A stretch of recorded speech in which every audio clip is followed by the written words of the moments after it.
Assalamualaikum warahmatullahi wabarakatuh, Bapak Ibu sekalian. Bagaimana hari ini, sudah bisa menikmati? Baik. Saya akan lanjutkan sedikit ya ke materi ya. Sebelum nanti ada pertanyaan.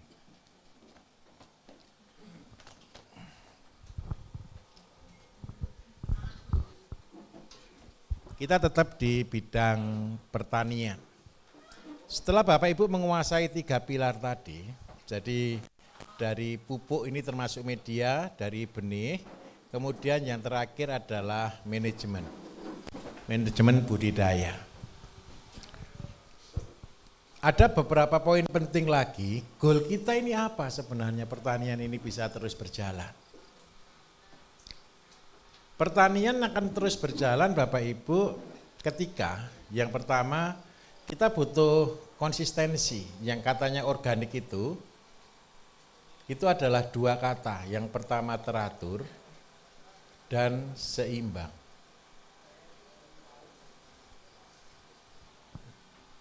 Kegagalan para petani di dalam bisnis pertanian, 3-tiganya ini harus teratur dan seimbang untuk mencapai suatu keberhasilan. Artinya teratur dan seimbang itu di mana? Begini, ketika Bapak Ibu bertanam, seandainya goalnya adalah tanam jagung, maka yang harus kita siapkan adalah pupuk untuk jagung. Yang kedua, benih untuk jagung. Dan yang ketiga, manajemen tanam jagung. Ini konsep dasarnya. Nah, ketiganya ini harus teratur. Teraturnya bagaimana? Semisal saya minta tolong. Kalau kita tanam jagung sekaligus, kita tidak bisa. Kenapa saya katakan tidak bisa? Karena kita akan ketemu dengan harga tinggi, harga rendah. Ketika harga tinggi, kita bahagia. Tapi ketika harga rendah, kita akan rugi.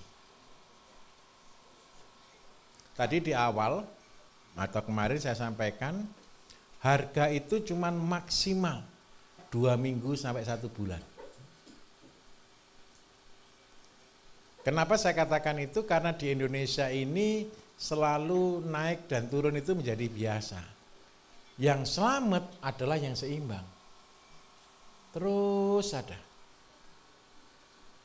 Nah, memang ini akan merubah pola Bapak Ibu. Merubah konsepnya Bapak Ibu. Terus sekarang kita ke hama. Hamanya jagung Bapak Ibu. Saya minta tolong. Hamanya jagung, tanaman jagung. Dan semua tanaman-tanaman yang lain. Ini adalah menjadi problem dari semua petani. Betul ya? Nah, bagaimana mengatasi hama ini? Di sini ini yang dibutuhkan adalah hati, Bapak Ibu. Kenapa kok begitu?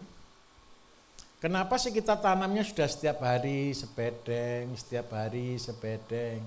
Ini Bapak Ibu lakukan rutin tiap hari.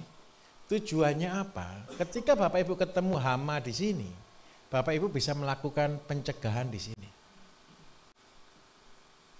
Seandainya ada kesalahan itu cuma 1-2 hari saja. Betul atau tidak? Berikutnya sudah bisa kita selamatkan. Nah, bagaimana membuat insektisida? Bagaimana membuat pencegahan penyakit seandainya pada waktu musim kemarau nih? Tetapi kalau Bapak Ibu sudah memakai drip irigasi, sudah tidak kenal musim kemarau penghujan, betul ya? Tetapi kalau seandainya musim kemarau sih, nih, tanam jagung, ada banyak jangkrik, tahu jangkrik? Jangkrik, terus habis gitu ada lagi uret, tahu uret? Ulat di tanah yang makan biji-bijian. Terus habis gitu baru tanaman keluar sedikit, kadang-kadang dimakan semut, dimakan tikus kadang-kadang, kan begitu kan? Saya minta tolong, ketika Bapak Ibu sedikit demi sedikit melakukan ini, Bapak Ibu sambil, saya ulangi ya, sambil berjalan, sambil menyiapkan. Apa yang harus kita siapkan? Ini saya kasih contoh real. Ketika Bapak Ibu sudah tanam ini kan ada rumput juga yang tumbuh kan? Ketika Bapak Ibu lewat ada rumput tumbuh, saya minta tolong. Mulai ketika Bapak Ibu sudah mengerjakan ini, rumput adalah harta karunia Bapak Ibu. Kalau hari ini yang buat ZPT, buat insek fungi kan masih cari dari tempat-tempat lain. Setelah Bapak Ibu sudah bertani, bahan semua hanya di sini. Saya ulangi lagi, bahan semua hanya di sini, tidak boleh kemana-mana lagi. Tidak penting itu buah maja, tidak penting itu daun mimba, tidak penting itu daun apa-apa, tidak penting sama sekali. Kok begitu Pak? Karena begini, obat itu tidak akan pernah jauh dari penyakitnya. Itu hukum dan jangan dilawan. Kalau yang Bapak Ibu tanaman Bapak Ibu di sini, obatnya itu di sini loh. Saya ulangi, tanamannya Bapak Ibu di sini, obatnya di mana? Di sekelilingnya. Tadi sudah ada yang tanam jagung ya di bidang pertanian ya. Jagung yang awal sudah tumbuh belum? Yang untuk yang kemarin sudah toh? Ada rumput enggak tumbuh di sekelilingnya? Saya minta tolong bagi besok yang di bidang pertanian, tolong cabutkan rumputnya, berikan ke bagian yang produksi ZPT pupuk. Loh untuk apa Pak rumput itu? Rumput itulah sebagai ZPT insek fungi. Coba besok perhatikan Bapak Ibu ketika sambil bertanam. Kalau hari ini kan cuma tanam saja, betul kan? Mulai besok ketika bertanam dengan hati. Perhatikan betul-betul, rumputnya seandainya ada belalang makan, rumput ada yang dimakan enggak? Tidak ada kan? Seandainya ada jangkrik makan, daunnya jagung, rumputnya dimakan jangkrik tidak? Kenapa kok tidak dimakan?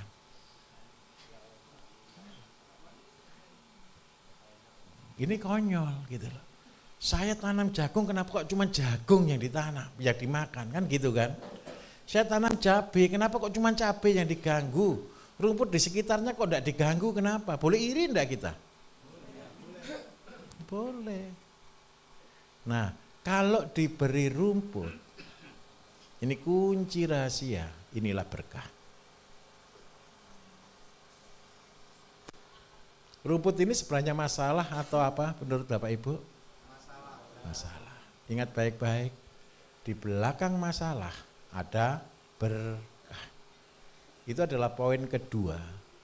Kalau poin pertama saya adalah jangan mengada-ada, betul kan? Gunakan apa yang ada. Itu yang pertama. Yang kedua, ketika ada masalah, belakang masalah itu mata uang Bapak Ibu. Ini masalah di belakang itu berkah. Jadi ketika wah ini rumput jadi masalah, saya minta tolong dicabutkan. Kalau nyabut rumput sampai akarnya.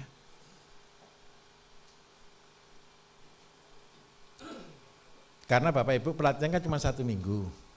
Kalau kita suruh buat ke ZPT, itu kan agak lama. Jadinya berapa minggu? 2 minggu. Karena ini 2 minggu Bapak Ibu, besok akan saya ajari cara terinstan. Untuk besok yang tanam jagung lagi, besok masih ada tanam jagung lagi dan terus tanam jagung. Mulai besok kita pakai caranya kemarin yang saya tanyakan. Ini kita peres bisa, kita tumbuk bisa. Baru diaplikasikan, disemprotkan, ya minta maaf ya, yang hari ini tahu jangan menyesal gitu ya. Tapi kan ilmunya sudah saya tunjukkan habis ini. Di sini kan ada banyak serangga yang makan di melon, betul ya? Nah, saya minta tolong besok buktikan ambilkan rumput dari sekeliling tanaman atau di daerah jagung, nanti ditumbuk saja, ditumbuk biasa pakai kayu boleh, pakai tangan boleh, diremet boleh sampai keluar zatnya, keluar minyaknya. Daun kalau Bapak Ibu remas keluar minyaknya enggak? Berubah warna tidak? Dari hijau menjadi apa? Hitam. Setelah itu besok kan ada juga tugas nyemprot. Itu kasihkan ke bagian zat PT dicampur dengan zat PT dipakai nyemprot. Terus lusa Bapak Ibu akan lihat semua serangganya akan kabur. Jadi orang sakti sudah ya. Jadi obatnya di mana? Di sekeliling tanaman Bapak Ibu. Mudah atau susah? Mulai besok lagi caranya sudah berubah. Kalau ini saya sudah tidak tentukan lagi nama rumputnya. Apapun yang tumbuh di sekeliling tanaman kita, cabut. Setelah itu diolah menjadi pupuk. Kalau mau langsung, ambil sebagian, ambil aja 1 genggam, sekitar ya 100 gram. 100 gram itu cukup untuk 15 liter. Tinggal dicampur dengan zat PT yang ada. Ini sudah jadi orang sakti kalau sudah level ini. Nah, ketika Bapak Ibu besok di lokasi masing-masing, praktekkan ilmu ini. Tapi dibarengi dengan zat PT loh ya. Tahu fungsinya apa? Zat PT-nya sebagai truk kendaraan yang mengangkut bahan aktif. Sehingga apa? Ketika itu disemprotkan, dia langsung masuk ke tanaman dan dia langsung diserap oleh tanaman. Ketika serangga datang, dia langsung kabur. Mudah atau susah? Besok dibuktikan ya. Ilmunya tak tambah sedikit. Oke, ini ngatasi hama sekarang. Terus yang berikutnya lagi Bapak Ibu. Ketika Bapak Ibu sudah berjalan ini, perhatikan dengan detail. Semua mulai pertumbuhan diperhatikan. Tadi sudah sampai ke pembenihan, sudah? Oh. Baru media. Sorry, ini ngulangi sedikit lah besok ya. Ada 2 yang lupa ini tadi untuk yang bagian pertanian. Sampai benih Bapak Ibu ya. Biar pernah tahu caranya nanam benih gitu ya. Besok ganti waktunya makan siang potong 10 menit ya. Makan siang potong 10 menit, tanam 10 berapa tray itu tadi? 5, tanam 5 tray karena ada 12 orang, ya enggak sampai 10 menit dah, ya 11 orang ya, 5 menit, 6 menit lah paling lah, selesai kok. Soalnya kenapa? Biar Bapak Ibu tahu proses detail gitu. Nanti minta ke Pak Roni untuk minta benihnya ditanam gitu. Tapi tadi waktu nyangkul tadi sudah sampai ke pembenah tanah? Sudah semprot pembenah tanah?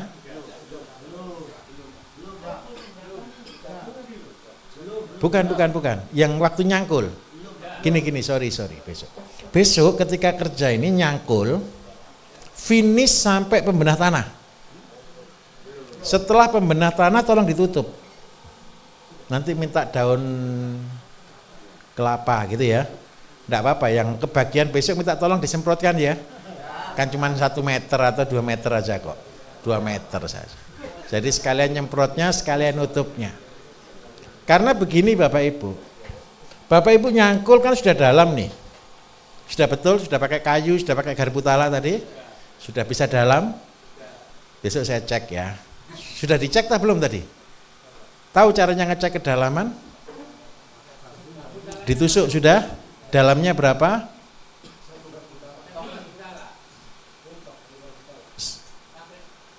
30 cm bisa?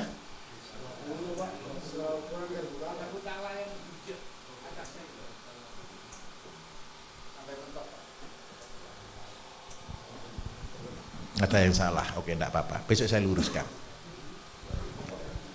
Gini caranya Bapak Ibu. Ini saya minta maaf ya tadi tidak lihat di sini karena saya tadi ada tamu, saya minta maaf.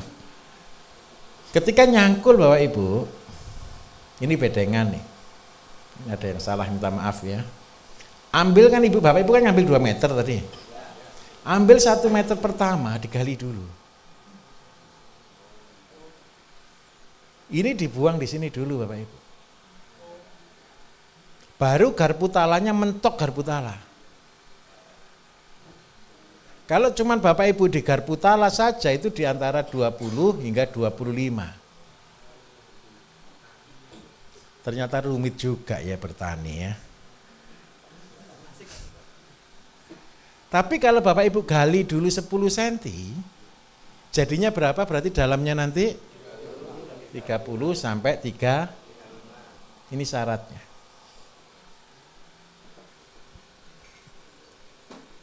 Saya minta tolong, ini kan sudah digemburkan yang atas, betul ya? Besok yang tim besok tolong ulangi. Ini salah. Saya biarkan kejadian ini Bapak Ibu, biar Bapak Ibu tahu mana benar, mana salah. Kalau menurut Bapak Ibu, bertani biasa penting enggak mikir seperti ini? Enggak ada gunanya Pak, cuma sama-sama dicangkul. Karena kita hanya berpikir tanah permukaan ini saja, betul atau tidak? Ketika kita sudah bekerja dengan hati, yang kita pikirkan bagian bawah. Karena akar itu bukan di sini.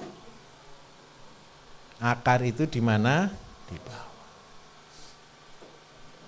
Ya bersyukur belum disemprot ZPT. Tapi enggak apa-apa, ini pengalaman. Supaya apa? Tahu benar, tahu salah. Jadi besok dikoreksi.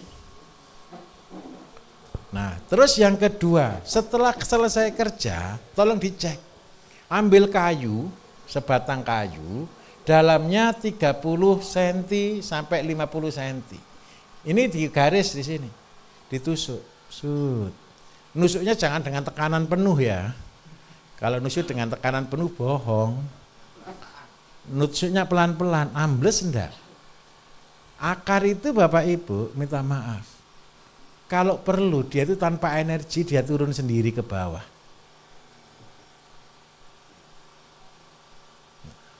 Goalnya di dalam sistem ini ketika Bapak Ibu bekerja dengan hati, Bapak Ibu akan merasakan satu kehidupan tanah. Tanah yang hidup itu seperti apa? Besok tanpa Bapak Ibu tahu kondisinya, oh tanah ini bagus, tanah ini jelek, enggak usah megang. Cuman lihat saja tahu kehidupan di dalamnya. Dari mana? Dari bentuknya.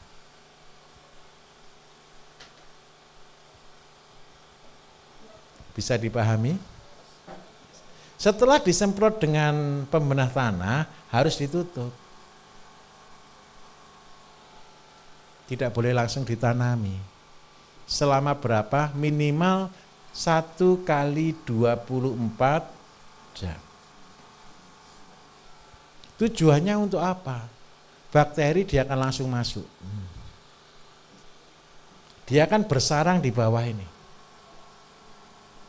Ke depan, bakteri inilah yang membantu Bapak Ibu untuk menggemburkan tanah. Karena itu besok kan Bapak Ibu masih kembali ke praktek masing-masing. Kalau isi polybag, saya minta tolong, jangan diginikan ya. Paham maksud saya? Cukup dikentrok gitu aja. Dipenuhkan. Ngisi polybag itu harusnya penuh atau tidak? Kalau ngisi, kita sama-sama analisa. Ini polybag nih. Kalau kita isi penuh Bapak Ibu, apa kelebihannya? Dia pasti turun enggak kira-kira? Ketika ada hujan turun, airnya kemana?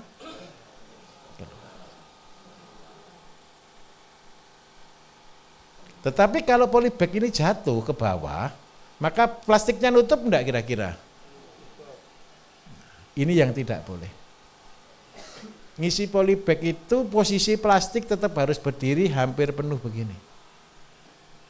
Supaya apa? Ketika hujan air tertampung dan tidak hilang. Air hujannya. Pak, bertani aja kok dibikin repot, saya minta maaf Bapak Ibu. Karena Bapak Ibu sekolah saya ajari yang benar. Saya cerita sedikit. Saya punya teman dari Singapura Bapak Ibu, yang pernah juga sekolah di tempat saya. Di Singapura itu untuk mencangkul, orang Singapura juga kepingin mencangkul Bapak Ibu. Dia itu harus nyewa tanah ke taman kota untuk bisa bertani di taman kota. Pertama kali dia praktek mencangkul di tempat saya juga marah sama dia. Nyangkul aja kok dipersulit. Paham maksud saya? Tapi ketika dia cerita, saya perhatikan gitu. Loh Pak, tanah ini berharga bagi orang Singapura Bapak Ibu. Bagi orang Indonesia itu tidak penting. Ini serius. Ketika saya membuat teori ini Bapak Ibu, dia itu betul-betul mengerjakan itu detail sekali. Karena dia bagaimanapun orang Singapura kita nyebutnya bule-bule ya. Karena dia orang asing. Ketika saya membuat teori seperti ini, dia ukur betul, bedengan diukur betul, digaris betul, di kotak betul, bahkan di siku. Saya yang nyuruh itu loh Bapak Ibu. Nggak harus seperti itu, paham maksud saya? Tetapi saya perhatikan dia bekerja, saya hormat dengan dia. Perempuan loh. Ini perempuan. Tapi ketika dia berhasil sudah menyelesaikan tanamannya, waktu itu dia cukup lama, hampir 2 minggu ikut saya di Mojokerto. Ketika saya lihat tanamannya dibanding yang lain, tanamannya dia number one. Yang paling keren lagi satu, bedengannya itu lurus gitu. Tanaman itu tidak ada satupun yang menceng. Iya, pakai siku Pak. Tahu apa yang akan saya ceritakan ini kira-kira? Kalau Bapak Ibu nanti kedatangan tamu, ketika melihat kondisi seperti itu senang atau tidak? Senang. Dan percayalah, ketika awal Bapak Ibu mengerjakan ini, tempatnya Bapak Ibu nanti pasti di sini. Ketika Bapak Ibu senang. Karena apa? Tempatnya bagus, tanamannya bagus, semua rapi, warna tanah jadi kayak hidup begitu. Terus tanaman itu kena air itu jadi kayak dia berbunga-bunga begitu. Ada kehidupan di sana. Itu bekerja dengan hati. Karena apa Bapak ini penting? Ke depan. Inilah yang Bapak Ibu ceritakan kepada semua orang. Khusus untuk grup itu pertanian, sambil besok setelah tanahnya selesai, saya minta tambahan ekstra lagi waktu. Bertanggung jawab. Tanam benihnya ya. Itu benih di sana ditanam. Satu orang paling kebagian nanam 10 biji ya. Tapi jangan nanam bareng, nanti diinjek-injek lagi. Nanti ada tanah yang sudah selesai dicangkul biar Bapak Ibu tanam. Nanti Bapak Ibu akan perhatikan ketika tanaman itu akan hidup, betul-betul dia mengalami sesuatu yang baik, yang segar. Minta maaf bisa diterima ya.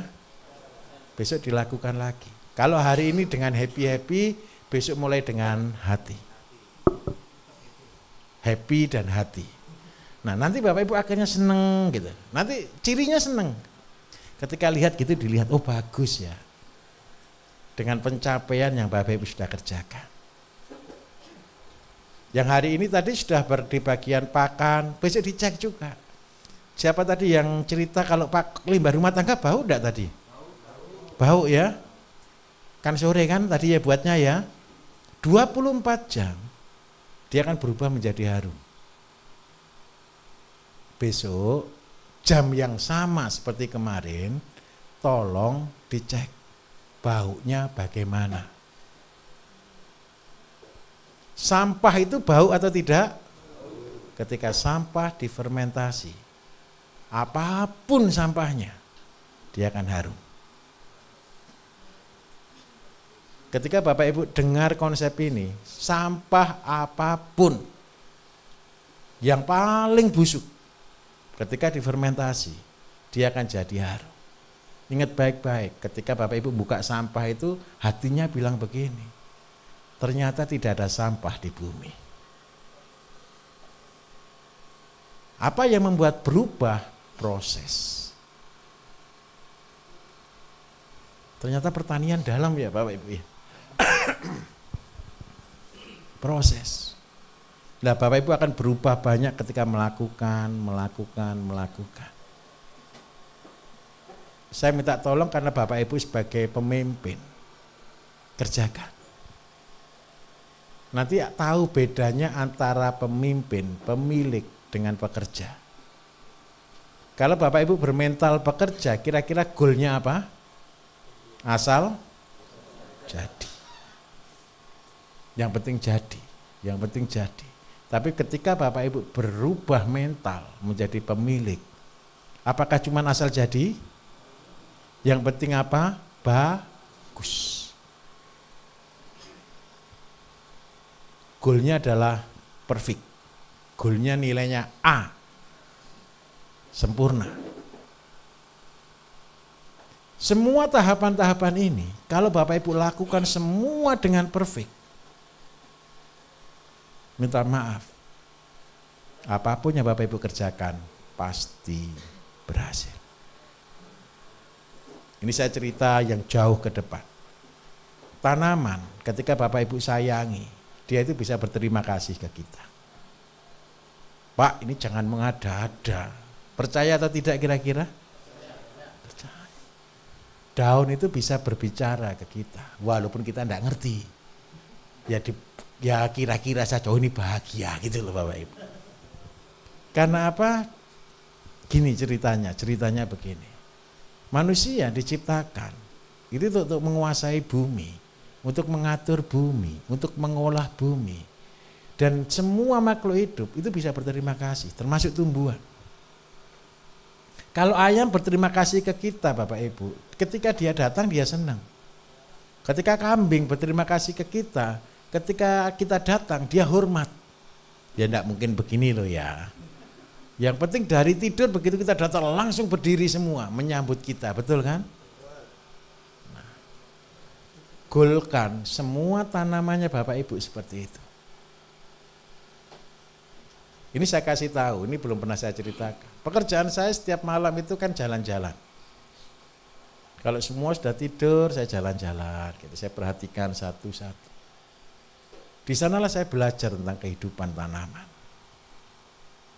Besok, ketika Bapak Ibu sudah sore, gitu, hama itu cuma sore aja. Saya besok minta tolong satu orang gitu ya. Ini tolong kangkung saya dimakan ulat Bapak Ibu. Nanti ada yang pakai celana pendek enggak ya? Ada ya. Ulat itu keluarnya kapan? Kenapa ulatnya keluarnya malam?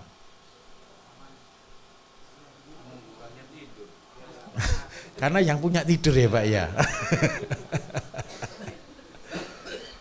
Ada orang berkata begini, Pak tanaman saya bingung, saya diserang ulat. Luasnya cuma 1000 meter. Bingung diserang ulat, bingung cari obat, terus ada ulatnya dibiarkan. Betul atau tidak? Bijaksana atau tidak? Kalau cuma 1000 meter Bapak Ibu diputer itu tidak sampai 1 jam. Betul atau tidak? Puteri jalan, itu bisa bawa paling sedikit lah, bawa 50 atau 60 ulat. Kalau Bapak Ibu punya ikan, punya ayam, besok kasihkan bonus sambil dikasih nih, gara-gara nyuri tanaman saya, kan gitu kan? Itu alasan saya, satu orang cuma pegang 1000 meter. Nggak perlu insek yang aneh-aneh. Setiap malam, musuhnya Bapak Ibu, pencurinya itu datangnya malam hari. Saya tuh sampai heran, kenapa sih pencuri kok datang malam hari?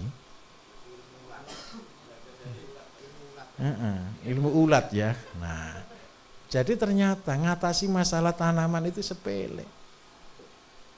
Kalau cuman hama gitu puteri 1 jam sudah tidak ada lagi. Besok diputeri lagi, berkurang lagi. 3 hari berturut-turut diputeri, habis. Kenapa kita kok bingung? Paham maksud saya di sini? Tahu filosofinya. Ketika Bapak Ibu nanti membersihkan ulat, itu membersihkan kekurangan kita. Itu mengoreksi diri kita. Ini dakwah yang paling dalam Bapak Ibu.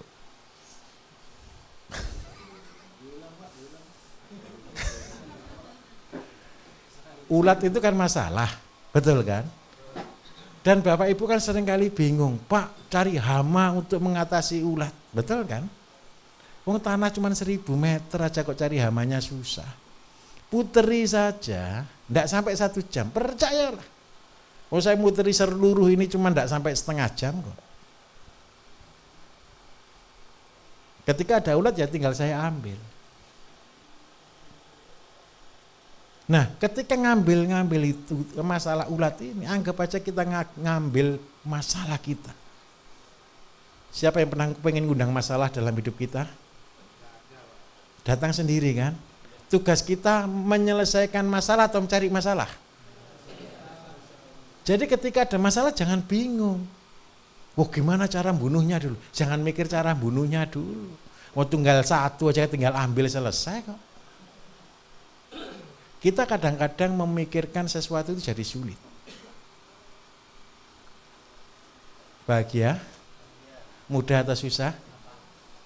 Mudah. Nah, masalahnya satu, ketika matahari sudah keluar Bapak Ibu, ulat ini sudah kabur. Tahu ulat itu sembunyi di mana? Nomor 1, kalau ulat-ulat biasa sembunyi di balik daun. Ulat tertentu dia masuk ke tanah, dia bersembunyi di dalam tanah. Jadi tidak kelihatan kalau ada ulat. Tetapi ketika malam hari tanpa disuruh dia keluar. Ketika dia keluar tinggal ambil. Dan percayalah ulat tidak gigit. Jangan dibunuh langsung. Kasihan. Kumpulkan dulu, besok bawa ke kandang. Ayam. Ayamnya bahagia. Bapak Ibu juga bahagia. Nah, sepele bisa dilakukan. 1000 meter itu tidak butuh waktu lama. Apapun masalah terbesar, banyak orang protes.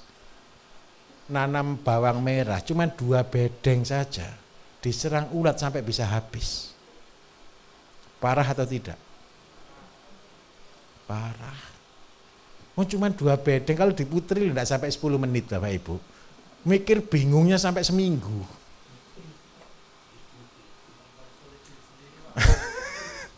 Ayo kita rubah cara berpikir kita. Paham di sini? Sambil Bapak Ibu buatkan tadi itu.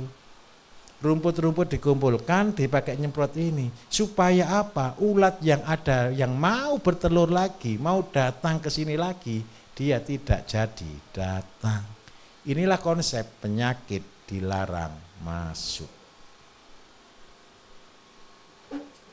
Kenapa kok penyakitnya dilarang masuk? Kita kasih sesuatu yang penyakitnya tidak senang. Tapi kalau sudah telanjur ada penyakitnya Pak, ya dibereskan. Tidak usah nunggu obat dulu 2 minggu. Kelamaan Bapak Ibu. Setengah habis. Bisa dimengerti? Oke. Kadang-kadang Bapak Ibu punya tanaman jeruk deh. Jeruknya dimakan ulat. Betul kan? Bingung enggak? Padahal pohonnya cuma 1. Ya mboknya diguntingi selesai ulatnya diambil. Loh kok cari obat? Ngapain? Tanamannya cuma satu kok cari obat? Betul atau betul? Ayo berubah. Jadi ketika ada masalah di pertanian jangan kejebak di alurnya. Ingat baik-baik tugas kita menyelesaikan masalah. Ambil masalahnya, selesai, tuntas. Kecuali masalahnya masalah virus. Kecuali masalahnya masalah bakteri. Kalau masalah virus, masalah bakteri, Bapak Ibu sudah tangkal sebelumnya dengan diberi abu, dengan disemprot ZPT, insek fungi. Itu mencegah barang makhluk halus. Tahu ya makhluk halus ya? Makhluk yang tidak kelihatan. Lah kalau barangnya kelihatan jadi ambil saja. Paham di sini? Tadi ketika nanam jagung lihat bebek saya enggak di sana tadi? Ada 4 ekor ya. Padinya hancur enggak Bapak Ibu? Enggak. Padinya tidak dirusak kan? Tidak dimakan kan? Tolong perhatikan ini. Ketika kita menaruh sesuatu pada tempatnya, ini pertanian, ada keseimbangan dan keteraturan. Tapi jangan diisi bebek 50 kalau segitu ya. Tidak kelihatan padinya. Rumusnya berapa? Kalau seandainya kita cari pemangsa, itu bebek itu fungsinya pemangsa. Penggantinya Bapak Ibu cari ulat tadi loh. Cuman saya belum menemukan Bapak Ibu. Kalau di tanaman bawang, di tanaman sayur, saya kasih ayam hancur Bapak Ibu. Betul atau tidak? Sayur saya kasih bebek hancur. Yang bisa cuman padi. Karena itu kenapa ya yang lain kalau dikasih binatang kok malah dimakan juga. Nah itu tugas kita. Tapi kalau padi dengan luasan berapa? 1 ekor sebenarnya bisa cukup untuk 100 meter. Jadi kalau 10.000 butuh berapa Bapak Ibu? Maksimal 100 ekor. Tadi lihat enggak bebeknya itu nyosor-nyosor ke tanah begitu? Cari apa kira-kira? Cari cacing, cari hama, cari apa-apa. Tahu fungsi lainnya ketika tanah dicongkeli begitu kira-kira tanahnya jadi apa? Gembur. Daripada bayar orang nyangkul lebih baik bebek suruh. Lumayan atau tidak? Lumayan. Jadi Bapak Ibu besok ini filosofi. Kita ini ada yang membantu, ada yang melemahkan. Minta tolong kalau yang melemahkan jangan dipelihara, tapi yang membantu wajib lakukan. Simple tapi kan? Oke. Tanam jagung tadi sudah lulus Pak ya, kira-kira Pak ya? Nah, itu tadi jagung Madura Bapak Ibu, jagung merpati. Nah, besok kita lihat, 3 hari lagi kan harusnya tumbuh. Tadi sudah diingatkan ya, ketika mau ditanam dikasih ZPT, betul? Sudah, oke. Besok juga yang berikutnya sama ya, kalau mau tanam dikasih ZPT dulu. Atau begini ya, besok kan masih ada praktek di sana. Tolong yang pertanian tadi selesai, ulang lagi boleh ya? Boleh yang di sebelah sini ya? Boleh selesaikan dulu supaya sore bisa tanam bibitnya. Saya kepingin demonstrasikan ke Bapak Ibu, ketika benih itu ditanam dengan menggunakan ZPT, tidak mengalami layu. Kalau saya ceritakan Bapak Ibu tidak percaya, betul kan? Tapi kalau Bapak Ibu yang praktek, insya Allah Bapak Ibu akan percaya. Sehingga apa? Goal saya adalah ada keyakinan. Ketika Bapak Ibu sudah praktek membuat ZPT, insek fungi dan lain sebagainya, ketika orang tanya, Bapak Ibu berkata yakin. Tidak lagi setengah-setengah. Oke, boleh? Inilah Bapak Ibu konsep di dalam pertanian. Goal terakhir adalah bekerjalah dengan hati. Nanti alam akan mengajari Bapak Ibu untuk bagaimana apa yang harus dilakukan. Mudah atau susah? Oke, tetap bahagia. Besok gara-gara saya ngomong ini aja, besok kerjanya Bapak Ibu sudah mulai berubah. Percayalah. Oke, saya akan buka ruang pertanyaan. Mari, boleh pertanyaan bebas.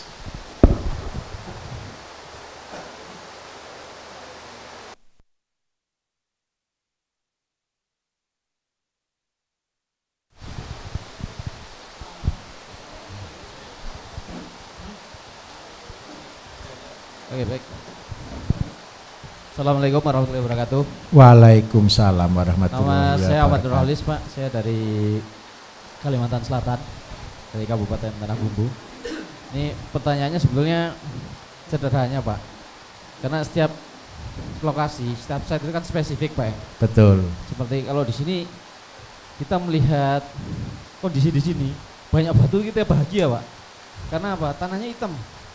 Sementara di tempat kami di sana itu pot solid itu paling tebal itu tanah subur itu paling antara 50 sampai 70 cm maksimal. Oke. Itu udah nggak sampai 1 meter. Nah, terkait dengan itu kan mungkin di tempat lain juga ada perbedaan yang lain, di tempat lain ada perbedaan yang lain, termasuk terkait dengan hama nih, Pak ya. Terkait dengan hama, kan ada hama-hama endemik, Pak. Betul. Yang di tempat saya ada, di sana nggak, di sini nggak ada, yang di sini ada, di sana nggak Betul. ada. Nah, apakah teori yang tadi disampaikan bahwa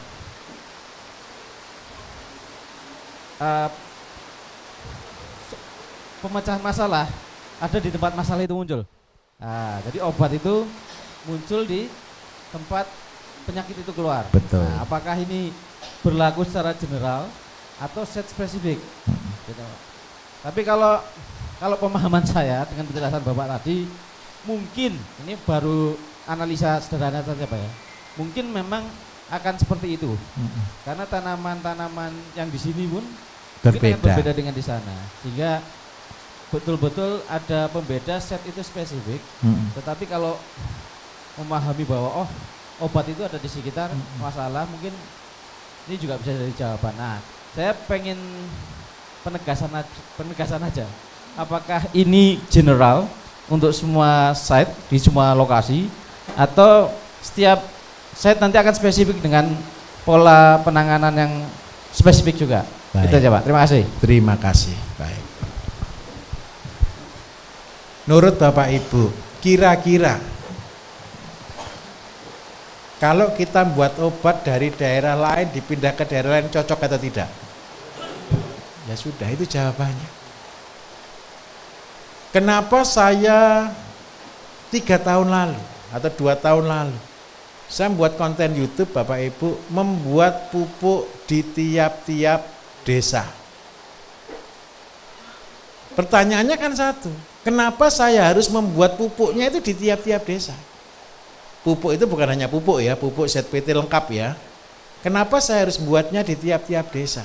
Karena tadi setiap daerah kasusnya beda. Contoh yang paling gampang, pembenah tanah. Ada banyak orang beli asam humat atau apa dari daerah lain. Betul ya? Buatnya di mana? Cocok enggak untuk daerah itu? Belum tentu. Ingat yang bagian buat pembenah tanah tadi mana? Tadi ada kelompok mana? Sudah ingat ya? Bahannya pembenah tanah apa tadi kira-kira? Tanah lokal. Terus tanah subur. Nah. Ingat baik-baik. Apa tujuan saya memberikan tanah lokal dan tanah bagus? Tanah lokal biar dikalahkan. Ingat, tanah lokal dikalahkan, tetapi dia tidak merubah struktur. Dikalahkan. Setelah dikalahkan, kita kembalikan. Ini konsep kerjanya seperti apa? Vaksin. Jadi ketika ini ditaruh kembali ke tempatnya Bapak Ibu, dia akan bereaksi dengan cepat. Hama juga sama. Tidak ada obat hebat. Tidak ada obat sakti. Saya bisa buat di sini sebagus mungkin di sini, belum tentu cocok dengan daerahnya masing-masing. Karena itu saya dari awal sekali ngajar 3-4 tahun lalu, saya tidak senang menyebut nama tumbuhan. Kenapa kok saya tidak senang menyebut nama tumbuhan? Ketika saya nyebut resep, Bapak Ibu, tumbuhan ini untuk ulat. Bapak Ibu nyari atau tidak? Nyari. Tidak ada beli internet tidak? Beli. Apakah cocok? Belum tentu. Tetapi ketika Bapak Ibu sudah praktek, sudah sampai di level yang saya katakan, ketika membersihkan tanaman, ambil akar, ambil rumput, dijadikan obat, saya jamin 100% itulah terbagus.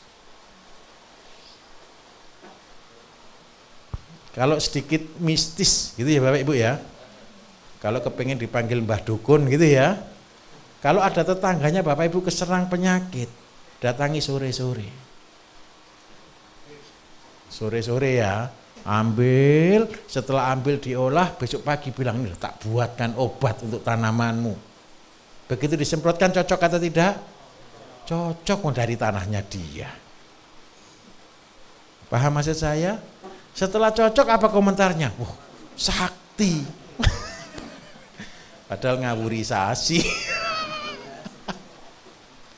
Kenapa saya katakan ngawurisasi? Bapak Ibu tidak perlu sekolah untuk meneliti bahan. Alam akan meneliti itu. Untuk meneliti aja tidak selesai setahun 2 tahun kok. Yang kita butuhkan ilmu praktisnya dulu. Besok anaknya Bapak Ibu suruh kuliah memperdalam kandungan. Begitu. Biar kita menghasilkan orang-orang hebat di pertanian. Jadi cara saya ngajar Bapak Ibu saya minta maaf, ini ada Bu dosen juga saya minta maaf gitu ya. Bapak dosen juga saya minta maaf. Saya berusaha mengajar yang sulit jadi mudah. Kalau saya jelaskan ini dengan teori akademisi kira-kira bingung atau tidak Bapak Ibu? Karena itu saya pakai judul ngawurisasi. Ngawurisasi ya cari saja tanaman-tanaman yang tidak dimakan, yang tidak sakit, yang sehat di tengah-tengah tanaman kita. Titik. Kalau bisa minimal 6 atau 7 macam. Jangan monoton. 6 atau 7 macam. Supaya apa? Obatnya lebih sakti. Ramuannya lebih sakti. Wah, bingung nanti. Belum lengkap 1001 nanti tidak selesai. Jadi ketika ketemu masalah itulah berkah. Dan yang keren lagi satu loh Bapak Ibu. Tanaman kita yang sudah disemprot, dipupuk, kalah subur dengan rumputnya. Betul atau tidak? Betul. Nah, daripada makanannya dicuri, lebih baik tanam rumputnya diambil, kemudian ini diolah biar tanaman kita yang subur. Ini adalah cara paling simpel. Yang kedua, rumputnya habis. Tanamannya bagus. Lah perkara tadi Pak untuk topsoilnya begini. Untuk awal enggak masalah dulu Pak. Tapi ke depan saya sarankan ketika kita gunakan terus dengan pembenah tanah, terus kita gali dengan cara tadi, itu adalah dengan cara dicangkur. Bapak akan bersyukur kalau bawahnya tanah itu padas Pak. Kenapa kok bawahnya itu padas? Bapak akan bersyukur. Nggak usah buat sawah palsu, nggak usah beli plastik. Paham maksud saya? Lah kita sudah buat selokan dalam terus diisi tanah bagus kan sudah bahagia kita. Sudah dicetak lah ya. Itu konsepnya. Tapi kalau seandainya topsoilnya terlalu tipis, saya minta maaf. Tanamilah kacang kalau memang nggak mau pakai plastik. Tapi kalau seandainya ini sudah terlalu resiko kita tanami, tidak bisa, tidak ada cara lain. mulai dengan polybag atau dengan plastik, tidak perlu jumlah banyak. Besok pagi Bapak Ibu setiap kelompok saya beri karung ya, ambil karung makanan kucing ya. Nanti staf biar taruh di depannya rumah, di depannya tempat makan, biar Bapak Ibu kerjakan. Modelnya begini besok. Karung itu kan panjangnya hampir 1 meter Bapak Ibu. Kita buat 2. Yang pertama model tidur. Ini lubangi 6 biji. Terus yang satu saya minta tolong karena ini tempat rekreasi buat vertikal, tapi ini dilubangi kanan kiri bervariasi. Paham maksud saya? Besok saya minta tolong, di sini ada kangkung Bapak Ibu, tolong dipotong. Ibu-ibu yang pernah belanja ke pasar, kalau ada kangkung jelek diapakan? Dibuang. Besok saya cari orang pelit.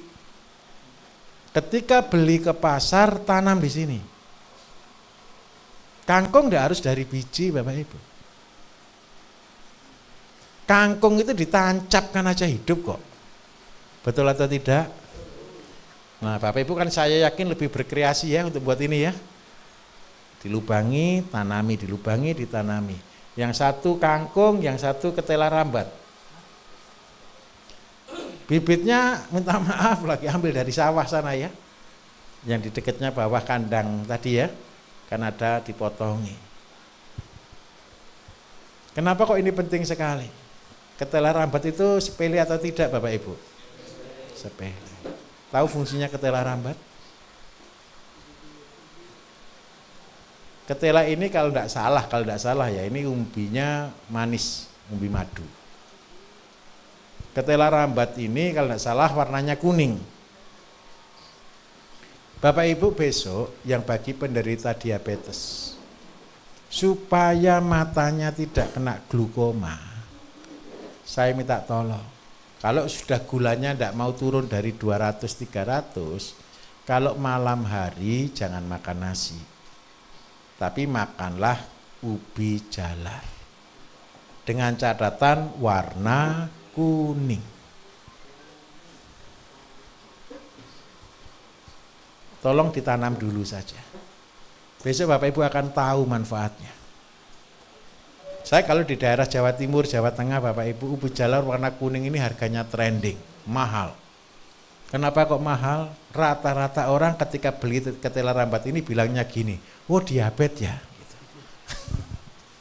Padahal saya buat teori itu ngawur waktu itu Bapak Ibu. Enggak ngawur sih, ada hitungannya. Jadi minta tolong PR-nya besok 2 itu ya. Yang ini tolong ditanami padi. Yang bawah tadi tolong ditanami padi. Di sebelah padi kita Bapak Ibu terus terang itu ada bekas sisa tanam padi kemarin. Bapak Ibu tanam di sana, cabut di sana. Sebelum ditanam, minta tolong dicelup dulu dengan zat PT. Terus tugas yang berikutnya besok masang drip irigasi total ya di sana ya. Sudah bisa kira-kira? Minta tolong tim yang sudah pasang drip irigasi tadi mana? Saya minta tolong ngasih tahu yang lain boleh? Dibagi gitu Pak ya. Baik hati ya, tak ajari gitu ya. Lebih baik kalau Bapak Ibu saling mengajari nanti pinter. Gitu. Jadi semua polybagnya Bapak Ibu besok kan cuma ngisi 5 karung, kan tidak perlu waktu lama kan. Nah nanti alatnya kita akan sediakan, besok Bapak Ibu langsung pakai drip irigasi. Terus yang kedua ini minta tolong, besok ditanami apa Bapak Ibu polybagnya? Jangan kangkung semua polybag saya. Kita sudah terlalu banyak kangkung di tempat ini Bapak Ibu. Ayo nanti ketua masing-masing ketua kelompok laporkan ya mau tanam apa supaya besok sore. Kalau tanam ini minta maaf, tanam tidak boleh pagi. Tanam itu harus sore. Jangan siang-siang tanam cabai gitu ya Bapak Ibu ya. Sore baru tanam. Karena itu besok saya yakin waktunya kan jauh lebih cepat kan. Tadi yang paling lama kan pupuk saja kan. Besok sudah cepat enggak Pak kira-kira Pak? Insya Allah cepat. usahakan kalau boleh pagi 1 jam tidak sampai, sore setengah jam lah untuk di kebun ya. Nah, sambil minta tolong, besok pagi saya harus sudah terima datanya supaya besok sore Bapak Ibu bisa tanam benihnya. Biar kita bisa siapkan. Kan semua punya tahu polybagnya berapa, Pak saya mau tanam ini gitu loh. Nanti ketika Bapak Ibu sudah selesai pelatihan ini, tenang saja. Minta ke Pak Budi yang di sini ya, ada nomor handphonenya sudah. Pak gimana tanaman saya? Begitu. Nanti dirawat atau tidak? Pasti dirawat, tenang saja. Jadi besok pagi saya butuh datanya mau tanam apa Bapak Ibu. Supaya ngerti semuanya. Oke ya? Baik. Bisa diterima Pak pertanyaannya? Bisa Pak, ada tambahan sedikit. Boleh Pak, boleh. Ini kan kita bisa pahami lah kalau bahwa yang terbaik yang ada di situ. Nah, ini terkait material-material yang bukan sekunder Pak. Gimana? Yang bukan sekunder. Iya. Jadi kalau itu bahan sekunder ini iya, seperti kayak booster atau apa? Kalau enzim itu katalis dan lain sebagainya.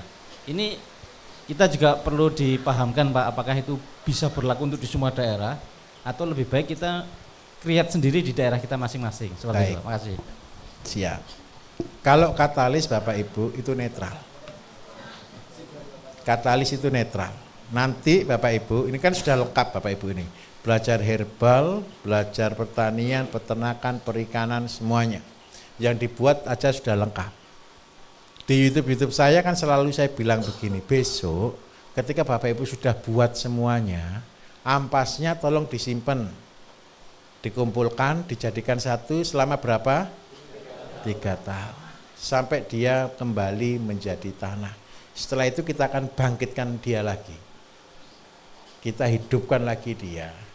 Dan itu Bapak Ibu nanti baru kasih makan lagi. Kasih makannya cuma 3 kok Bapak Ibu. Kubis, wortel, sama kentang. Setelah dikasih makan itu baru bisa diaplikasikan. Ini saya bukakan ya, barang saya itu enggak banyak Bapak Ibu. Fair, enggak banyak gitu loh. Jadi saya target itu sebenarnya cuma produksi itu 1000 ton setahun. Tapi ternyata 1000 ton itu enggak cukup. Nah, karena itu saya beralih ke booster itu. Tapi kita akan coba lah, kita akan planning supaya segera bisa terrealisasi. Nah, masalahnya buat itu saya harus kembali ke lab Bapak Ibu. Saya berapa bulan ini jalan-jalan terus, tidak pernah kerja. Ngomong aja, tidak pernah kerja, itu alasan saya. Tapi tenang Pak, saya akan pikirkan sebaik mungkin. Gitu. Saya kemarin mau pecah, Sumatera ada, Kalimantan ada, Indonesia Timur ada. Tapi waktu ini saya tidak bisa kelihatannya, karena terlalu banyak yang harus kita selesaikan. Begitu ceritanya. Karena itu alternatif kedua, berarti kita harus membuat sesuatu yang simpel, kecil, tinggal Bapak Ibu nanti kita ajari cara buatnya, ngasih makannya. Tapi ya malah kadang-kadang malah lebih mahal. Jadi Bapak Ibu harus tanam sendiri. Gitu. Nanti karena itu yang daerah-daerah gunung akan kita minta tolong. Yang bisa produksi wortel, kentang, itu kan daerah gunung semua. Nah itu nanti baru bisa produksi ketika harga pas murah. Ketika harga pas di atas 10.000 gitu aja enggak bisa produksi Bapak Ibu kalau yang lain. Saya tunjukkan sedikit ya rahasianya ya. Untuk ngasih makan ini, menghidupkan ini, saya perlu namanya jus wortel. Wortel itu 2 kilo jadi 1 liter. Kalau harga wortelnya sudah 10.000, berarti 1 liternya jatuh berapa Bapak Ibu? 20. Kalau kubis hari ini masih murah lah, sekitar 6.000, 7.000. Kalau 7.000 sama, 4 kilo jadi 1. 28.000. Tapi kan bagi Bapak Ibu yang ongkos jauh kan lebih murah, betul ya? Minimal ke sana gitu loh. Lah kentang sekarang enggak pernah turun. Betul tidak Bapak Ibu? Lah nanti jangan terjebak kasih kentang yang penyakitan. Waduh jangan. Paham maksud saya? Nanti ketika Bapak Ibu proses jamurnya yang berkembang, kalau pas yang apes ternyata dipakai nanam kentang kena fusarium semua. Paham maksud saya di sini? Itu alasannya. Masih saya pertimbangkan, Pak. Tenang saja. Saya kan berusaha untuk membantu yang terbaik. Tenang saja, tenang saja. Boleh Pak ya? Siap. Oke, mari Ibu dulu baik, terus Bapak, terus ini ya.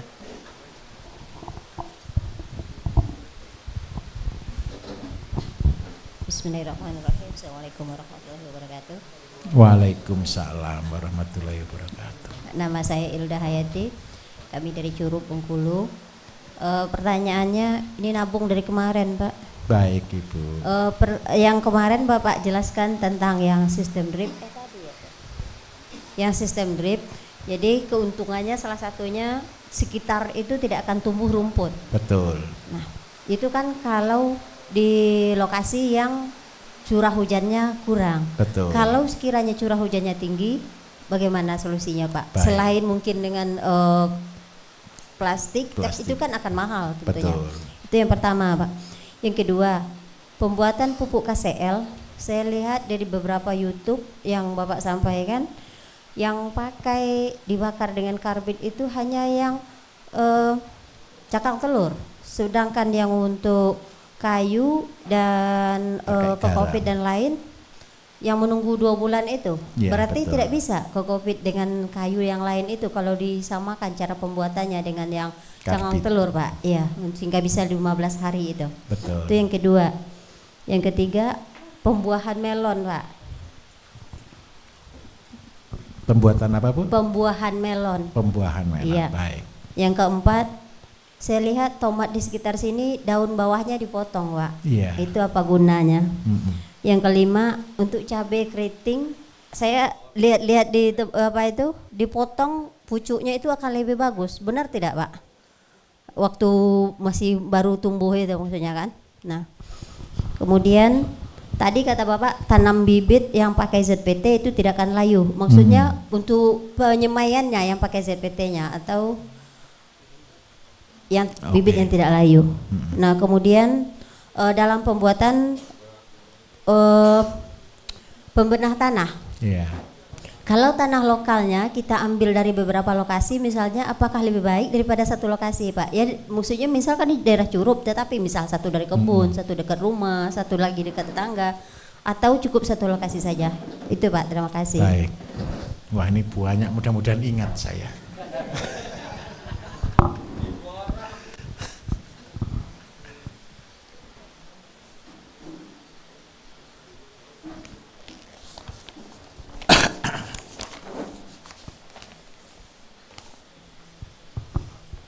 Saya jawab yang ingat dulu Bu ya. Jadi kalau untuk buat pembenah tanah, kalau bisa memang di satu daerah itu boleh dari beberapa tempat. Boleh. Kan dosisnya seandainya 10 kilo. Ya Bu ya, itu Ibu bagi dengan 4 atau 5 tempat boleh. Bahkan kalau seandainya di satu lahan, Bapak Ibu yang mau buat satu desa seperti itu, boleh ambil beberapa tempatnya. Kalau terbagus lagi ingat baik-baik, ambil dari lumpur. Tahu lumpur? Lumpur itu di mana? Di tanah yang tergenang lama. Betul ya? Nah, tujuannya apa? Itu lokalnya yang asli. Itu aslinya tempatnya Bapak Ibu di situ. Biasanya kalau lumpur bau atau tidak, itu berarti banyak bakterinya. Oke, itu yang pertama. Yang kedua, kalau untuk buat KCL, kenapa yang pakai kayu, pakai kokopit, ini cuma pakai garam, tidak pakai karbit, betul ya? Karena begini, kalau kayu dan kokopit, itu kita tidak perlu pecah, karena dia sudah pecah. Yang kita kasih garam ini tujuannya apa? Supaya ini tidak anti pertumbuhan. Kalau Bapak Ibu kokopit belum dikasih garam, dipakai tanam, dia justru menghambat pertumbuhan. sama dengan serbuk kayu. Karena itu yang dibutuhkan garam. Pakai katalis enggak kali ini? Enggak perlu. Karena garam sendiri sudah berfungsi sebagai katalis untuk kayu dan kokopit. Tetapi kalau cangkang, kokopit sama kayu beda enggak kalau cangkang? Strukturnya beda atau tidak? Ini yang perlu karbit.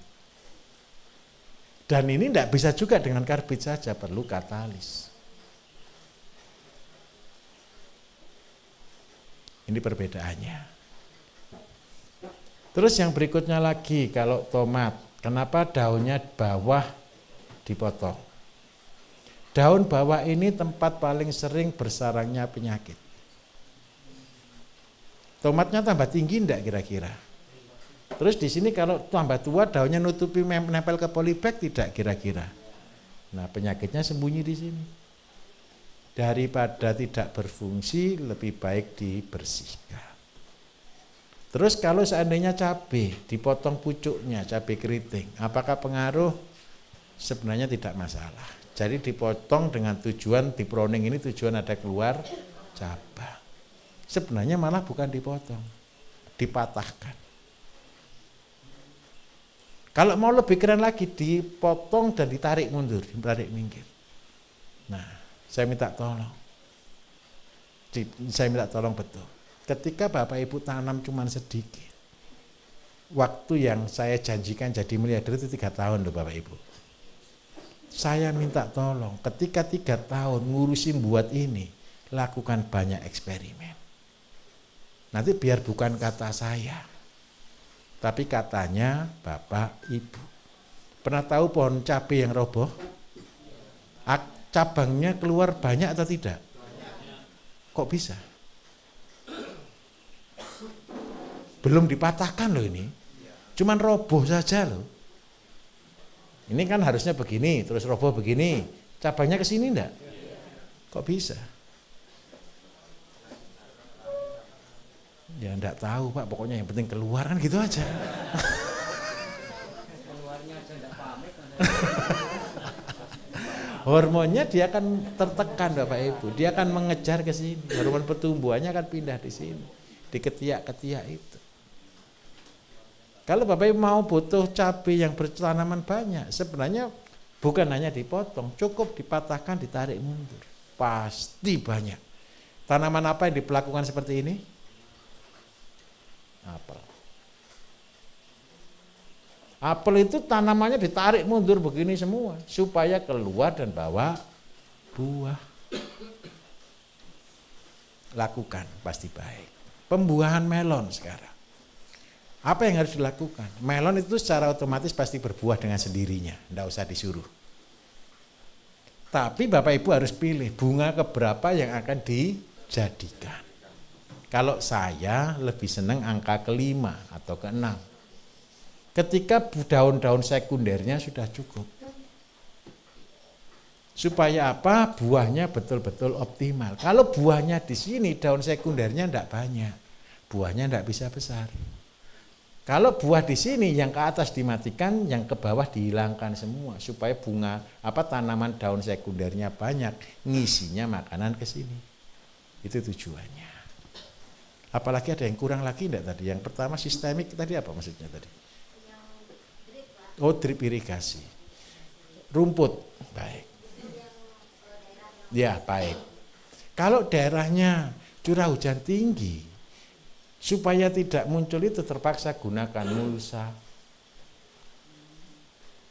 Betul ya? Jadi yang membatasi tumbuhnya rumput apa? Mulsa. Drip irigasinya di mana? Di lubangnya masing-masing.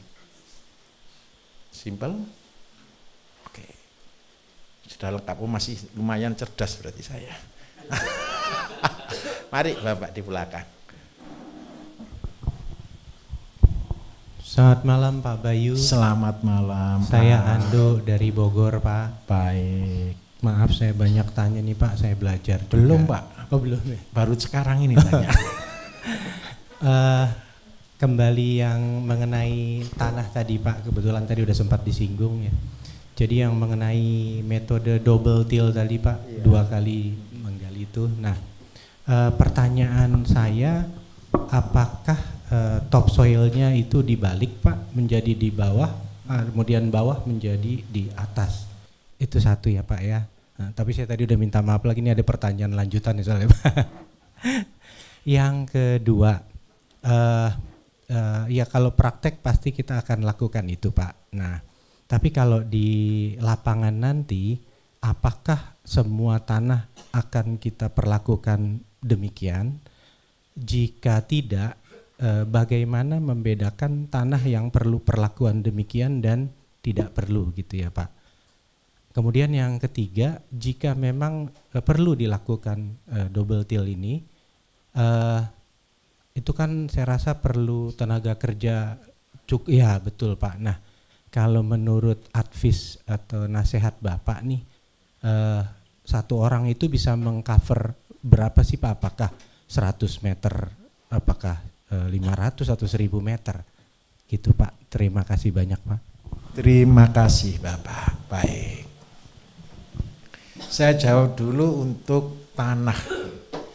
Bapak Ibu ingat ini konsepnya. Ini tanah dicangkul atasnya. Dibuang kemana? Setelah ini digali rata gini, terus ini digemburkan. Setelah digemburkan, dikembalikan. Jadi topsoilnya di mana? Di atas. Ada orang berkata dibalik, betul enggak? Benar atau salah berarti dengan teori ini? Salah. Tahu traktor besar? Tanahnya dibalik atau tidak? Itulah yang menyebabkan tanahnya tidak subur. Betul atau tidak? Terus sebenarnya bagaimana? Tadi sudah tanam jagung, betul ya? Waktu tanam jagung di tanah atas atau di selokan? Tanah atas. Di samping selokan kan? Nah, bukan di tanah atas. Ini gini Pak konsepnya, saya luruskan lagi. Ini kan selokan, betul Bapak Ibu ya? Tanamnya kan di sini kan? Kenapa kok tanam di sini? Setelah ini tumbuh, tanahnya tadi dibuang di mana Pak? Bekas cangkulan ini Pak? Di kanan kiri gini kan?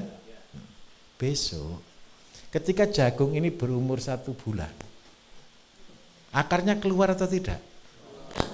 Tanah yang ini dipindah di sini. Ditimbun lagi selokannya tadi.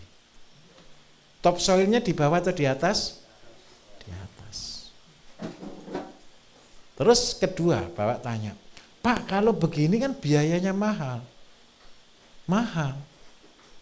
Apakah semua tanaman harus seperti ini? Tidak. Saya ulangi, tidak semua tanaman harus seperti ini. Kalau Bapak Ibu tanam padi, tidak harus seperti ini. Bapak Ibu tanam jagung, tidak harus seperti ini. Yang diperlakukan seperti itu ini untuk tanaman apa? Sayur. Paham di sini? Terus yang kedua, kapan kita harus mikirkan tanah ini? Bapak Ibu ambil kayu, tusuk tanahnya. Kuat berapa senti dia bisa masuk. Tapi jangan begini loh ya. Tekan pelan-pelan dengan hati, semampu kita. Semampu akar menerobos tanah. Kalau tanah pegunungan, enggak usah dicangkul Pak. Kenapa? Wong pakai tangan aja sudah gembur. Paham maksudnya? Kayunya jangan tumpul juga loh ya. Kayu dirancipkan, ya jangan besar-besar juga. Kalau balok ya enggak bisa masuk. Sebesar lidi masukkan set. Kalau dia bisa masuk 30 cm tanpa dicangkul.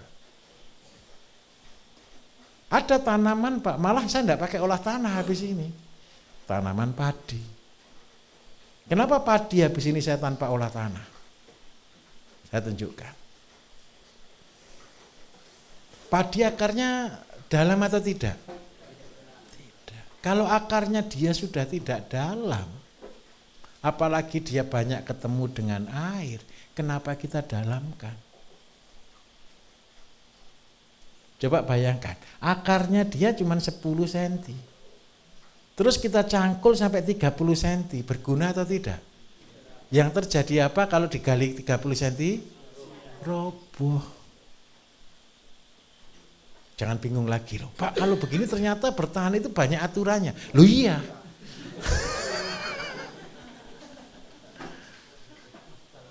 Paham aja saya? Jangan sampai hantam kromo semuanya. Ada orang protes ke saya, Pak, kalau cara nyangkulnya kayak gitu, kalau 1 hektar kapan selesainya? Siapa suruh nyangkul 1 hektar? Nyangkulnya itu 10 meter saja setiap hari. Paham di sini? Bapak Ibu begini, bertani jangan dipaksa. Bertani bukan ambisi. Bertani berdasarkan intuisi, sampai salah-salah ngomong sekarang. Kalau bertani dengan ambisi, Bapak Ibu capek. Tapi bertani dengan hati, Bapak Ibu akan bahagia. Percayalah Bapak Ibu, sebelum saya ngajari cara orang nyangkul, saya dulu nyangkul. Seperti tadi saya katakan, setiap malam cari namanya ulat, itu pun saya lakukan bertahun-tahun. Ini serius. Jadi ketika kita tanam sayur, Pak, sayur itu akarnya rata-rata dalam, tapi dia lembek. Kalau tanahnya ndak gembur, jangan harap subur.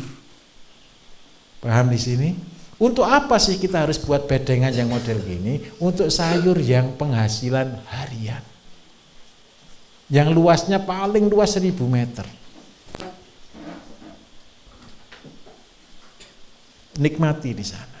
Terus habis gitu nyangkulnya tidak tiap bulan kok. Nyangkulnya berapa lama? Setahun sekali. Dengan catatan jangan diinjak. Lah kalau habis dicangkul, diinjak ya setiap tanam panen jeboli, cangkul lagi Bapak Ibu. Karena apa? Ketika sudah dicangkul, diinjak, dia stop di situ. Padat lagi. Kecuali lagi. Medianya sudah seperti media yang Bapak Ibu tanam tadi. Super media. Itu diinjak sebenarnya aman-aman saja. Percayalah, coba. Injak terus ditusuk, tetap masuk Bapak Ibu. Betul atau tidak? Nah, karena itu arah ke depan kita tidak usah pakai ini lagi. Karena anak muda tidak mau nyangkul. Mintanya super media. Lah kalau super media semuanya Bapak Ibu punya tanah 1000 meter, itu berapa truk bahannya? Betul atau tidak? Buatnya bertahap sambil enjoy. Seandainya 1 bulan pertama dapat 100 meter, alhamdulillah. Setelah panen lagi dapat lagi 100 meter, alhamdulillah. Akhirnya bisa lunas. Kalau seandainya semua sudah pakai polybag nih, panen, cabut, akarnya jangan dibuang. Akarnya diolah lagi jadi kompos. Ini ditanam, diisi lagi super media seperti tadi. Besok tanahnya jadi, ketika ini panen, kembalikan lagi ke sini. Polybagnya tetap, isinya yang selalu berubah. Betul atau tidak? Ada yang diambil, ada yang dikembalikan. Jadi isinya ini tetap sama. Tidak berkurang. Ini hukum tanah. Jangan pernah mengambil yang bukan bagian kita. Kembalikan lagi. Ini hukum. Simple. Bahagia. Ayo 1 lagi dari sini. Oh 2 lagi, oke 2 lagi ya. Oh, sebentar Pak, mungkin ya 3 lah, oke ya, kita stop dulu nanti. Soalnya sudah jam 9 habis ini. Oke mari. Assalamualaikum warahmatullahi wabarakatuh. Waalaikumsalam warahmatullahi wabarakatuh. Perkenalkan Pak, nama saya Irfan dari Banjarmasin. Iya Mas. Jadi tadi saya dan kelompok kan dapat pelatihan perikanan Pak. Baik. Dan diajak keliling juga area di sini. Nah, saya jadi fokus ke kualitas air, Pak, dan jadi membandingkan kualitas air yang di sini dan di daerah saya. Nah, di daerah saya itu, Pak, kualitas airnya itu airnya tinggi zat besi, Pak, sampai ada karatnya.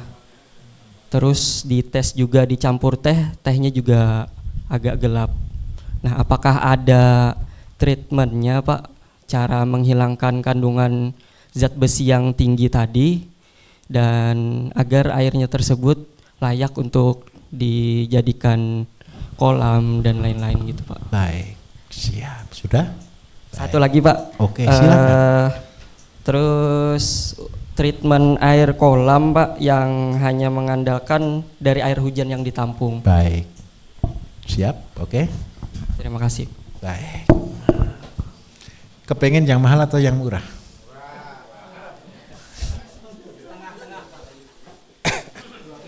Ini penting. Kepengen yang mahal atau yang murah? Kalau air mengandung besi, dipakai pelihara ikan pasti jelek. Pasti. Tetapi, sungainya ada ikannya enggak? Padahal mengandung besi enggak?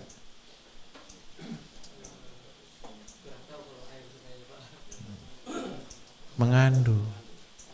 Cuman karena dia sudah terhubung dengan laut, dengan muara dan semuanya, dia turun. Ikan apa yang hidup di sungai? Patin, betul? Paling sana apa? Baung atau apa sana nyebutnya? Kalau menurut saya gabus, baung gitu ya.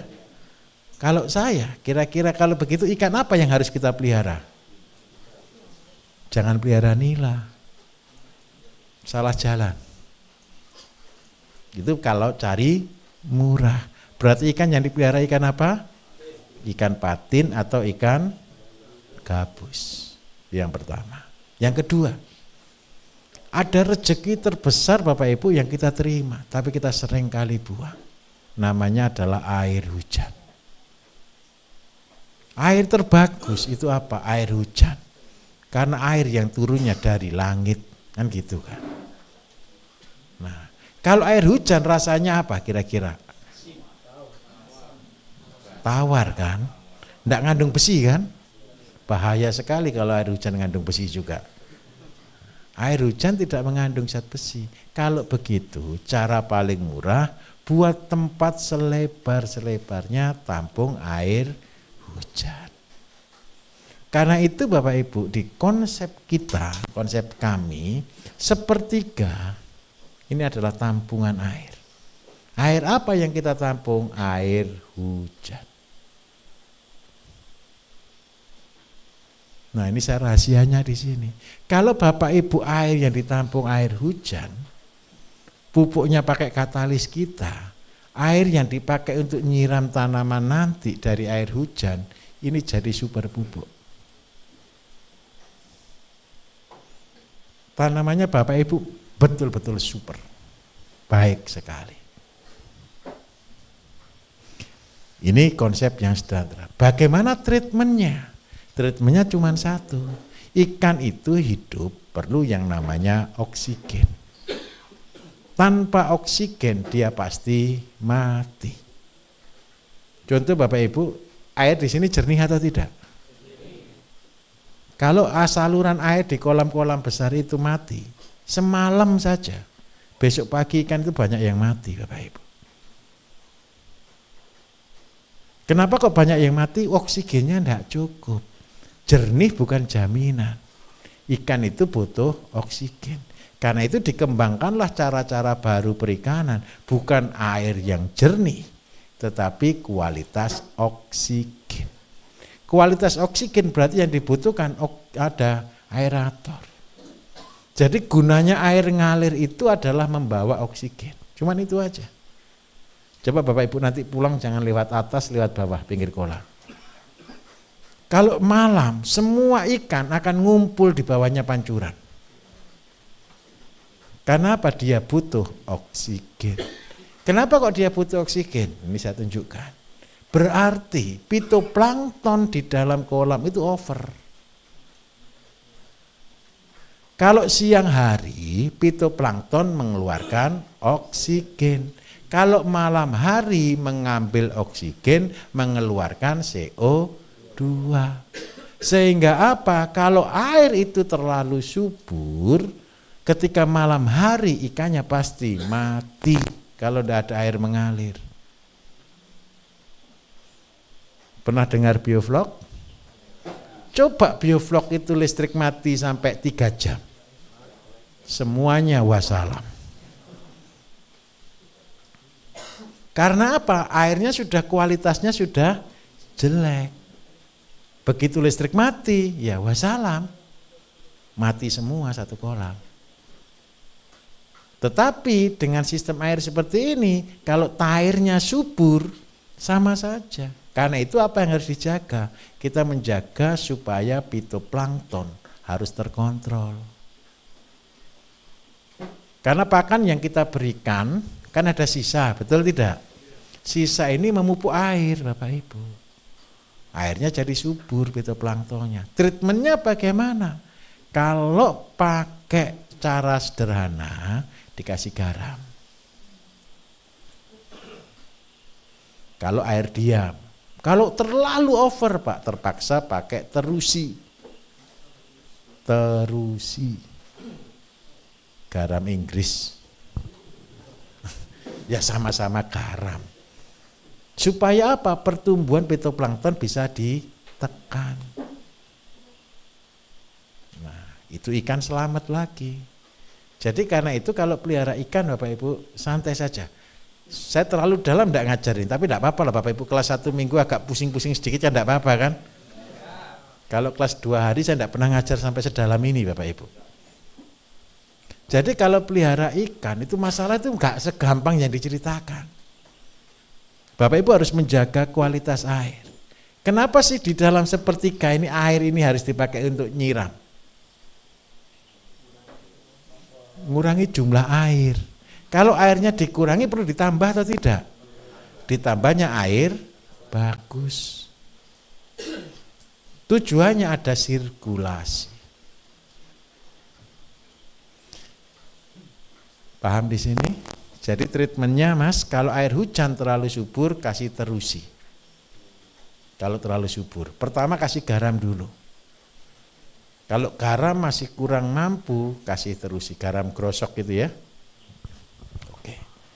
Jadi kalau seandainya Pak saya kepengen dari air tanah, saya olah untuk menjadi ikan, mahal alatnya. Jadi ada filter untuk menyaring zat besi. Ada alatnya. Tapi itu cara mahal. Kalau cara paling murah, jangan pelihara yang aneh-aneh, pelihara ikan sesuai dengan habitat. Jadi bukan yang susah, bukan mengada-ada, tapi yang ada. Bisa dipahami? Oke, terima kasih. Mari yang di belakangnya.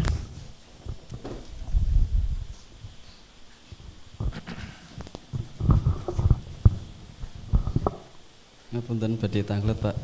Assalamualaikum pakai bahasa Jawa ya, bahasa Indonesia ya. Assalamualaikum warahmatullahi wabarakatuh. Waalaikumsalam. Ini anak cah Batang. Nama saya Imam Pak dari Batang, Pekalongan. Pertanyaan saya bertema dari kelompok kami yang tadi membuat jenis-jenis pupuk itu Pak. Saya ada dan saya juga pernah bikin pupuk tapi gagal. Yang pertama saya tanyanya bagaimana jika pemberian air pada pembuatan pupuk urea cair, airnya kebanyakan atau kesedikitan, pengaruhnya apa pada pupuk? Yang kedua misalnya air tidak keluar ketika sudah 14 hari, bagaimana solusinya Pak? Soalnya saya pernah bikin pupuk nggak keluar airnya. Oh alhamdulillah. Sudah? Ya Pak, terima kasih. Baik, Assalamualaikum warahmatullahi wabarakatuh. Bapak Ibu, ketika membuat pupuk urea, horti, KCL semuanya yang dengan katalis saya punya namanya SOP, betul ya? SOP ini saya buat karena saya harus mengukur namanya dosis. Ini saya permudah gitu. Pak, bagaimana ketika saya membuat airnya kurang? Sehingga yang keluar sedikit, harusnya keluar 100, keluar cuma 50 liter. Berarti apa yang harus kita lakukan? Bukan ditambah air Bapak Ibu, aplikasinya yang harusnya 1:10 menjadi 1:20. Pak, harusnya keluar 100, sekarang keluarnya jadi 200. Berarti apa yang harus kita lakukan? 1 jadi 10 berarti 1:, selesai. Pak, kalau seandainya tidak keluar air sama sekali, silahkan ditambahi air.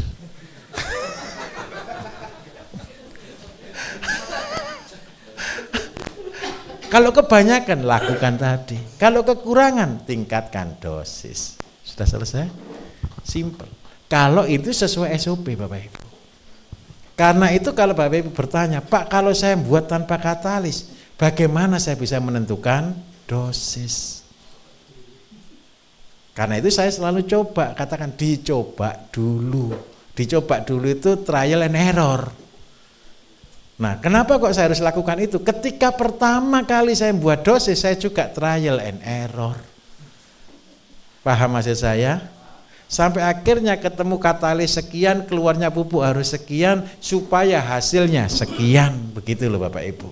Lah kalau tanpa katalis, Bapak Ibu buat, banyak kan orang bertanya, Pak, bagaimana saya membuat pupuk tanpa katalis? Bisa? Bisa.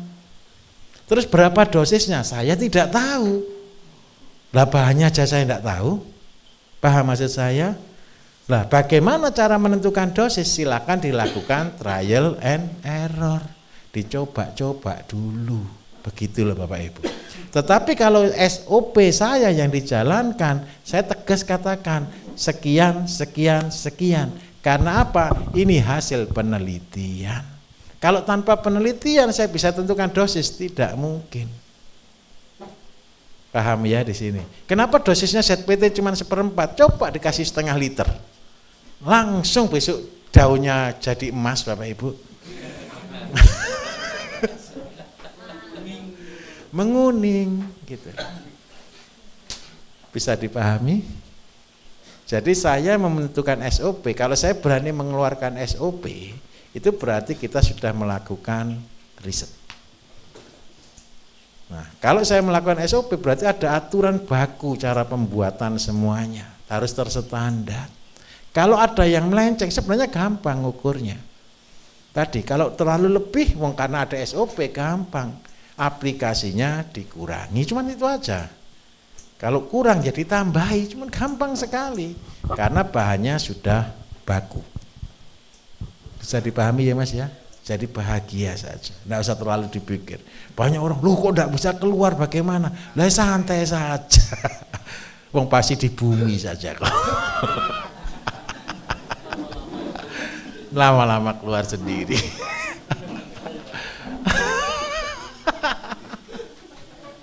Ayo mari yang di sebelah mana satu tadi? Sebelah sini Pak ya. Yang lain besok lagi, tenang saja. Kita masih cukup lama Bapak Ibu. Mari, mic-nya mana mic-nya? Oke, sebentar tak bantu.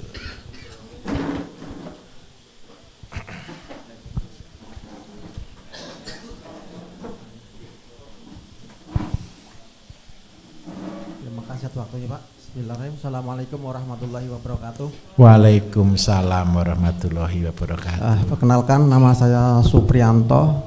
Saya dari Kalimantan Selatan, Tanah Bumbu. Kebetulan di tempat saya ini akan perencanaan memelihara ternak ikan, Pak. Jadi mungkin pertanyaannya adalah dalam ukuran 1 meter itu idealnya itu berapa untuk anakan maupun ikan yang sudah mau dipanen, Pak? Pertama. Ikan apa, Pak? Rencana ikan nila, Pak. Baik. Oke. Terus untuk kedalaman idealnya tuh batasannya itu berapa, Pak, untuk peliharaan ikan ini? Terus selanjutnya lagi ini untuk pakan fermentasi, Pak ya. Untuk pakan fermentasi ini untuk liurata ya, Pak ya, limbah rumah tangga itu apakah bisa diperuntukkan untuk peternak untuk Ikan. Bukan Pak, untuk ayam petelur. Ayam petelur. Untuk ayam yang petelur. Apakah cuma dipergunakan untuk cuman ayam penggemukan saja? Baik. Gitu. Nah selanjutnya lagi Pak, ini kebetulan di Kalimantan dan Selatan juga ada mayoritas untuk sawit Pak ya. Baik. Kalau dilihat dari SOP yang ada itu kan dalam satu sapi kita mempunyai 25 hektar Pak ya. Baik. Nah, ketika kita belum melakukan ini Pak, teman itu, tapi kita sudah mempunyai sawit itu Pak ya. Nah, apakah ada alternatif lagi pupuk yang bisa untuk dilakukan pengolahannya dan seperti apa pengolahannya? Terima kasih. Untuk sawit ya. Betul. Terima kasih. Wassalamualaikum warahmatullahi wabarakatuh. Waalaikumsalam. Sebentar Mas, pegang mic-nya Mas. Airnya masih bisa ngalir, tidak sirkulasi tidak airnya? Airnya mengalir Pak, cuman nggak terlalu deras. Baik. Rencananya kolamnya ukuran berapa? Kalau diukur itu Pak sekitar panjang itu mencapai 85 sampai 90 meter panjang Pak. Untuk lebar itu sekitar di 18 meter. Baik, oke. Begini, Bapak Ibu, kenapa kita harus membuat ukuran yang saya tanyakan berapa panjang, berapa lebar kolam? Semakin panjang dan semakin lebar kolam, ini mempengaruhi kepadatan. Dan yang kedua, kalau luas, anginnya kenceng atau tidak kira-kira? Udara itu bukan hanya dari air yang mengalir saja, tetapi karena dia tempatnya luas, itu terjadi sirkulasi di bawah air. Yang terjadi karena udara, tekanan udara. Laut itu tidak ada sirkulasi sebenarnya, tapi ombaknya terus-menerus tidak berhenti-berhenti. Itu cuman gara-gara buminya berputar aja dia goncang-goncang sendiri kan gitu kan. Jadi kalau panjang juga ikut goncangan bumi Pak. Apalagi panjangnya 85 meter. Ya oke ya, jangan dikurangi ya, 85 meter. Lebarnya boleh pakai 6 sampai 10 boleh. Terus yang kedua, apakah kalau sudah kolam besar panjang gini pakai sirkulasi? Saran saya tidak masalah. Ada sirkulasi lebih bagus. Terus yang kedua, kepadatannya berapa? Kalau air mengalir kenceng, ini saya tunjukkan, kalau pakai yang namanya air deras itu bisa sampai 20 sampai 50 per meter kubik. Air kurang deras antara 20 sampai 25. Air mengalir kecil antara 10 sampai 20. Terus kalau air diam maksimal 10. Terus yang kedua, kedalaman. Seandainya Bapak kepengen, Pak, kalau kepadatannya cuma 10 per kubik, rugi seandainya. Saya kepengen jumlah banyak, bisa cara lain. Berarti kolamnya harus semakin dalam kolam Bapak Ibu, air itu akan selain bersirkulasi. Apalagi ini air kolam tanah enggak Mas? Tanah, aman. Kalau kolam tanah. Jadi kepadatan 10 supaya banyak. Dalamnya seandainya bisa dibuat 4 meter. Berarti 1 meter perseginya ketemu berapa? 40 ekor. Seandainya kita target beratnya adalah 1 kilo isi 5 lah anggap aja. Berarti keluar berapa per meternya? 8 kilo. Kalau 8 kilo luasnya 850 meter, anggap aja keluar sekitar 6 ton. Sudah bagus. Apakah aman kalau kolamnya panjang? Aman. Pertama kali Bapak Ibu kami buat program pelihara ikan tanpa beli pakan. Itu ada di Kalimantan Barat. Kolamnya model begini. Lebarnya cuma 6, panjangnya 100 meter. Tapi ingat, ada peraturan lagi. Kalau pelihara ikan tanpa beli pakan, bukan berarti ikannya tidak makan. Kan bukan tanpa pakan loh ya, tanpa beli pakan.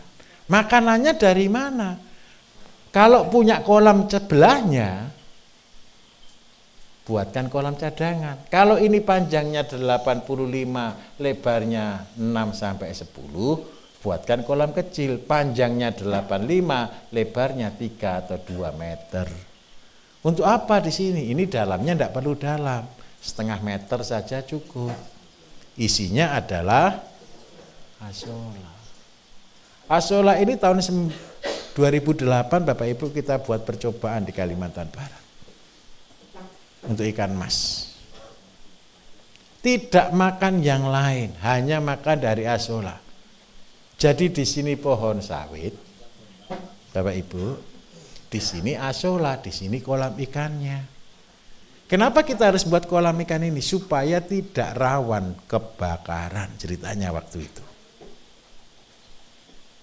Jadi menangkal supaya tempat kita tidak kebakar, gimana caranya? Ya buat kolam yang dalam dan agak lebar.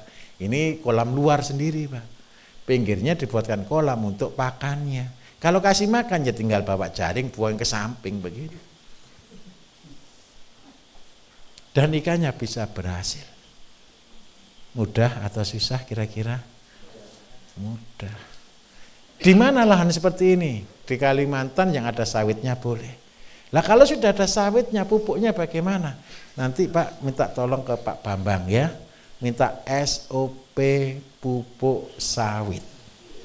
Minta tolong. Kalau sudah pinter, sudah praktek horti tadi boleh? Sudah pakai pupuk belum? Besok buat seperti horti persis. Nanti insya Allah akan berhasil, Pak. Pupuk sawit itu luar biasa, Pak. Jadi kendalanya di mana? Solid ada enggak kira-kira? Ada. Sudah, alhamdulillah. Solid ada? Sudah. Tapi jangan cerita-cerita. Jadi kaya dulu, besok kalau sudah kaya jadi cerita. Karena begini Bapak Ibu, ini saya tunjukkan fair. Kalau beli pupuk kimia, fair perawatan, satu pohon itu 100.000 per tahun. Tapi kalau Bapak Ibu sudah buat sendiri, satu pohon cuma 8.000 setahun.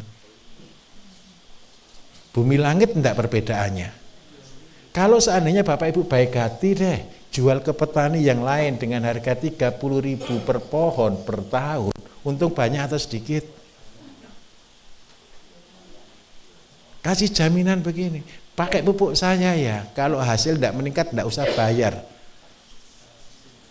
Orang senang tidak beli? Senang. Lah nanti selisihnya ini Bapak Ibu anggap aja selisih 20.000 deh.